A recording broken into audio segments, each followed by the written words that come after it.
Donald Trump has responded to Roy Moore's defeat in the Alabama Senate election race. In a tweet, the U.S. president congratulated the Democrat Doug Jones, and suggested that write-in votes worked against the Republican candidate, who was accused of child sex abuse during his campaign. Congratulations to Doug Jones on a hard-fought victory. The write-in votes played a very big factor, but a win is a win, the president wrote. The people of Alabama are great, and the Republicans will have another shot at this seat in a very short period of time. It never ends. Congratulations to Doug Jones on a hard-fought victory. The write-in votes played a very big factor, but a win is a win. The people of Alabama are great, and the Republicans will have another shot at this seat in a very short period of time. It never ends. Donald J. Trump. At Real Donald Trump, December 13, 2017. Mr. Moore has adamantly denied all the allegations against him, made by a number of women.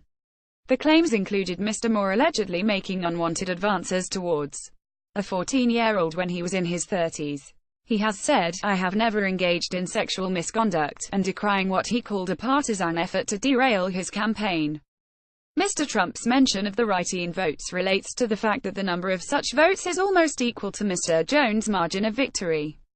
Mr. Moore and his campaign have said they are not yet conceding the result, with some votes still outstanding. Alabama state law calls for a recount if the margin of victory is less than only half of 1 percentage point. With all precincts reporting, Mr. Jones leads by 1.5 percentage points, 3 times what's required to trigger a recount. If the Alabama Secretary of State determines there were more write-in votes than the difference between Mr. Jones and Mr. Moore, the state's counties would be required to tally those votes. It's not clear how that would help Mr. Moore, who ended the night trailing Mr. Jones by more than 20,000 votes. Mr. Jones' victory is set to narrow the slim Republican majority over Democrats in the Senate to 5,149.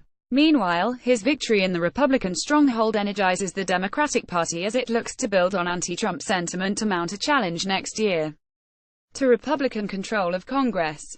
More about Donald Trump. Roy Moore. Alabama reuse content.